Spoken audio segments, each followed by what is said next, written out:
किरीट कुंडले मंडित झाल चतुर्भुज रूप तुझे. त्या गरुडाचं रूप असणारं खूप छानसं रूप, त्याची चोच असणारी एकदम झरला असणारी अशी चोच, कानाला सर्व जे कुंडलाकार असणारा त्या कानाचा आकार सर्व असणारा सुशोभित चमकदार असणारा तो गरुड जन्माला आला. तुझ भजती ज्या वडी तेची गरुडोपाच कगारोडी. तुझ्या स्मरणे सर्प कोडी पळतील उठून आय. त्या ठिकाणी गरुडाचं जर स्मरण केलं तर त्या ठिकाणी सर्प दिसणार नाही, त्या ठिकाणी सर्प जर असले तर ते लांब पळून जातील. असं 75 सहस्र योजने थोर एवढे तुझे दीर्घाय शरीर.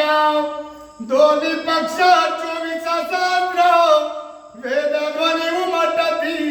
मग त्या ठिकाणी असणारा त्याचं शरीर किती मोठं होतं? सहस्र योजन म्हणजे 1000 योजन त्या ठिकाणी त्याचं शरीर इतकं मोठं होतं. असा असणारा तो पक्षी आणि 24 सहस्र असणारा त्याची रुंदी होती. एवढा मोठा हा गरुड त्या ठिकाणी खूप सुशोभित होता. पूर्व उत्तर मीमांसा दोन्ही पक्षामधून उमटती ध्वनी. पक्ष तेज धडकता विदिनी पाषाण होती दिव्य पाच. त्या ठिकाणी गरुडानं जर आकाशामध्ये उड्डाण केलं तर जमिनीवर लख्ख असा प्रकाश त्या ठिकाणी पडत होता. सर्व त्या ठिकाणी दुमदुमून त्या ठिकाणी पूर्ण वातावरण व्हायचं असा असणारा तो.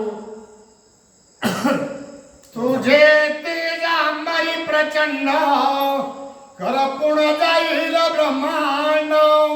नाभी नाभी मने गरुड चिंता काही करू नका. गरुडाचं त्या ठिकाणी खूप असणारा असं तेजस्वी असणारा हे रूप, त्या ठिकाणी सर्वांचे डोळे दिपणारा असा त्याचा प्रकाश असा असणारा तो गरुड. जय विष्णू भक्ती विहीन जासनावडे स्मरण कीर्तन.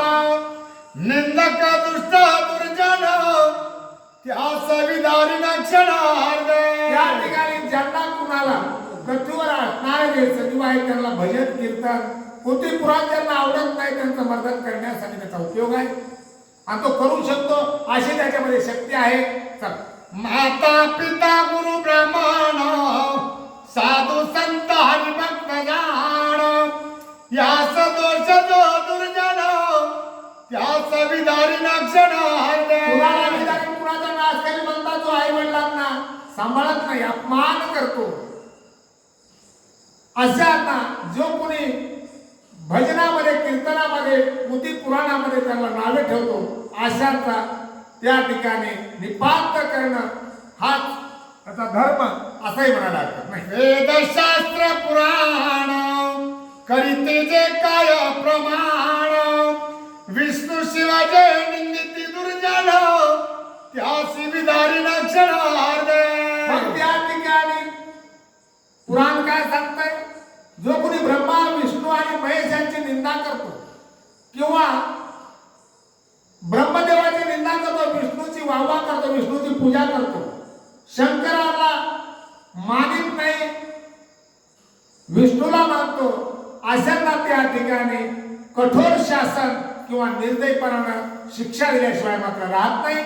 असं हरी शिव प्रतिमा म्हणे पाषाणे तीर्थ महिमा सांडी खंडोन. निंदी हरी स्वरूपे सगुण त्यास विदारी क्षणार्ध.